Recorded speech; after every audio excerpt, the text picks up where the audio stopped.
नमस्कार। मैं doctor Lalit Kumar Kaushal, assistant professor in music instrumental, government college Chhachhrauli, district Yamunanagar. मेरा आज का विषय है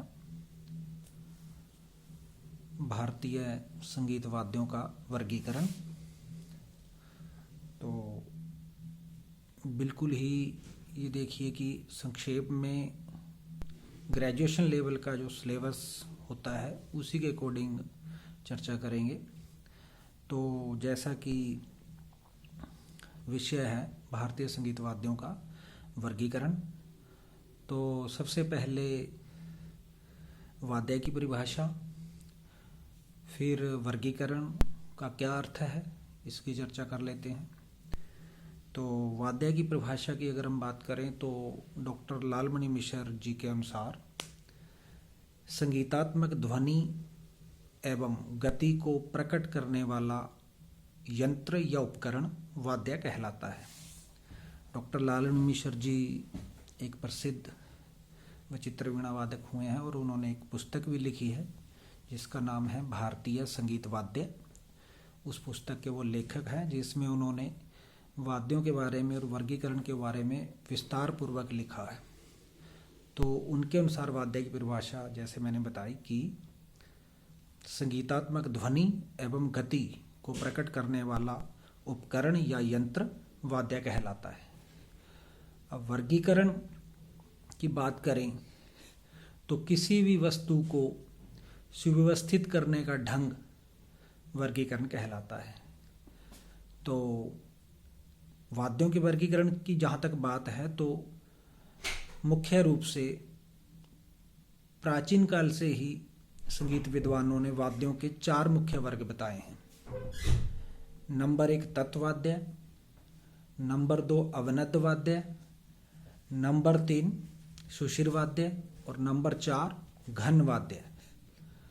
अब इसमें तत्वाद्यों की अगर बात करें तो तत्व वर्ग में अर्थात तंत्री वर्ग में वे सभी वाद्य जिनके प्रयोग में तारों का प्रयोग किया जाता है, तंत्रियों का प्रयोग किया जाता है, तंतु का प्रयोग किया गया होता है, जिनके निर्माण में तारें, चाहे वो धातु की, आजकल तो धातु की तारें हैं, पुराने टाइम में वो जानवरों के चमड़े की और कुशा की बिल्कुल बारीक, या जैसे जानवरों की आंत होती थी उसको बिल्कुल सुखाकर जब वो बिल्कुल बारीक हो जाती थी उसके रोदे बनते थे। जैसे सारंगी में आज भी रोदा होता है जो कि चमड़े की तार जिसको हम कह सकते हैं।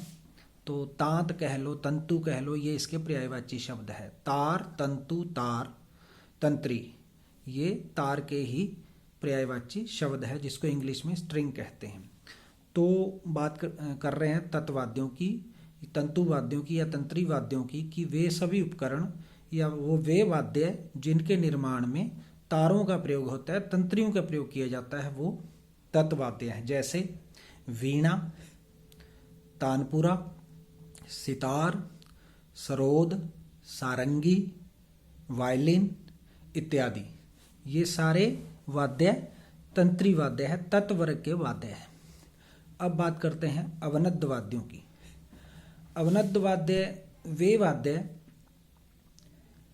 जिनके निर्माण में चमड़े का प्रयोग किया जाता है या जो चमड़े से मड़े हुए वाद्य, वे सभी वाद्य जो चमड़े से मड़े हुए होते हैं या जड़े हुए होते हैं, जैसे डेरू, ढोल, नगाड़ा, दुंदुभी, भूमि धुंदुभी, पटह, भेरी और तबला, मृदंग, ये सारे, डफ, डफली, ये सारे के सारे वाद्य जितने भी चमड़े से निर्मित वाद्य हैं वो सारे के सारे अवनद वर्ग के वाद्य हैं।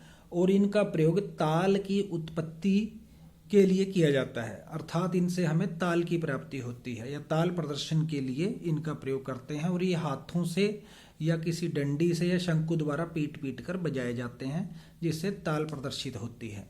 इसी तरह हमने पहले जैसे तंत्री वाद्यों की बात की, तत्वाद्यों की बात करी, उनके प्रयोग की हम बात करें तो उनसे हम स्वरों की उत्पत्ति के लिए उनका हम प्रयोग करते हैं। तो ये तत्व और अवनद 2 वाद्य हो गए। अब तीसरा वर्ग है सुशिर वर्ग। सुशिर वर्ग, जैसा कि इसका शाब्दिक अर्थ की हम बात करें तो सुशि का अर्थ है छिद्र, अर्थात छिद्र युक्त वाद्य, अर्थात ऐसे वाद्य या वे सभी वाद्य जिनके अंदर वायु का प्रवेश करवाकर ध्वनि की उत्पत्ति की जाती है। वे छिद्र युक्त वाद्य जिनके अंदर हवा का प्रवेश करवाकर, हवा चाहे कृत्रिम साधन द्वारा प्रवेश करवाएं या नेचुरल भी होता है, तो वो सारे जैसे मुख द्वारा फूंककर या किसी धोंकनी द्वारा कृत्रिम साधन द्वारा हवा का हम प्रवेश जिस वाद्य में करवाते हैं वो सारे के सारे छिद्र वाले वाद्य हैं और उनको सुशिर वर्ग के वाद्य कहते हैं। इसके अंतर्गत शंख, शहनाई, बंशी, वेणु, हारमोनियम इत्यादि वाद्य आते हैं जो कि वायु का प्रवेश करवाकर बजाए जाते हैं। अब इसमें चौथे वर्ग के जो वाद्य हैं वो है घन वाद्य, अर्थात वे सभी वाद्य जो एक समान दो हिस्सों को आपस में टकराकर जिनका वादन किया जाता है वो घन वर्ग के वाद्य कहलाते हैं। इनमें आघात द्वारा, प्रहार द्वारा ध्वनि की उत्पत्ति की जाती है और कुछ विद्वानों ने इनको आधे वाद्य भी कहा है और इनका प्रयोग ताल के सहायक वाद्यों के रूप में किया जाता है और अवनद वाद्यों के साथ उनके सहायक वाद्यों के रूप में भी इनका प्रयोग होता है और उनकी गणना कुछ विद्वानों ने आधे वाद्यों के रूप में की है, लेकिन कुछ ने उनको पूरे वर्ग के वाद्य माना है। तो इसलिए ये चौथे वर्ग का जो वाद्य घन वर्ग के वाद्य हैं, इसमें करताल, घंटा, घंटी, घुंघरू, काष्ठ तरंग, पट्टी तरंग इत्यादि इस तरह के वाद्य, चिमटा वगैरह जो होते हैं, इस तरह के जो एक समान दो हिस्सों को आपस में टकराकर जब हम बजाते हैं तो वो घन वर्ग के वाद्य कहलाते हैं। अब ये वाद्यों के 4 मुख्य वर्ग हैं और इसके अतिरिक्त कुछ विद्वानों ने वाद्यों के अन्य वर्ग भी बताए हैं, जैसे वाद्यों के उपवर्ग हम कह सकते हैं, जैसे ततानद वाद्य, ततानद तत् और अवनद दोनों का मिश्रण। तो ये थोड़ा विस्तृत है, ये एक पोस्ट ग्रेजुएशन लेवल पे या एमफिल लेवल पे जब हम वाद्यों की उसके सिलेबस के अकॉर्डिंग चर्चा करते हैं तो उसमें ये विस्तृत हो जाता है। और लेकिन अगर हम ग्रेजुएशन लेवल के स्टूडेंट्स के लिए देखें, सोचें तो जस्ट एक उल्लेख मात्र है कि ततानद वाद्य जिसमें तत् और अवनद दोनों का मिश्रण हो। इसी तरह तरंग वर्ग के वाद्य भी डॉक्टर लालमणि मिश्र जी ने बताए हैं, जिससे एक तरह की तरंगनुमा संगीतात्मक ध्वनि पैदा होती है, जैसे ये पट्टी तरंग, काष्ठ तरंग, तबला तरंग, इस तरह के जो वाद्य हैं ये सारे तरंग वर्ग के वाद्य उन्होंने बताए हैं। तो कुछ विद्वानों ने मनुष्य शरीर को भी वाद्य कहा है, तो उसे गायत्र वीणा या गात्र वीणा या शरीरज वाद्य कहा है। जैसे ये ईश्वर निर्मित इसको हम वाद्य कह सकते हैं, क्योंकि मनुष्य का गला भी एक वाद्य यंत्र है। बस फर्क इतना है कि वो वाद्य मनुष्य निर्मित है और ये जो मनुष्य का शरीर है ये कुदरत निर्मित है, प्रकृति निर्मित है या ईश्वर निर्मित है। तो वाद्यों के मुख्य रूप से इस तरह के 4 मुख्य वर्ग हैं और उपवर्ग के रूप में ततानद, तरंग वर्ग के वाद्य और शरीरज वाद्य। इसके अतिरिक्त एक आज देखें तो इलेक्ट्रॉनिक वर्ग के जो उपकरण हैं, जिनको विद्युतीय उपकरण, वो भी संगीत में उनका प्रयोग होता है, वो भी एक उपवर्ग या वर्ग माना जाने लगा है, जिसमें ये देख लो कि अपना electronic tanpura, electronic tabla, synthesizer इत्यादि ऐसे वाद्य यंत्र जो कि संगीत में इनका प्रयोग मंच पे हमें देखने को मिलता है। यदा कदा क्या कहें कि एक इलेक्ट्रॉनिक तानपुरा तो आज हर संगीतज्ञ के बगल में पड़ा हुआ बजता हुआ आपको दिख जाएगा।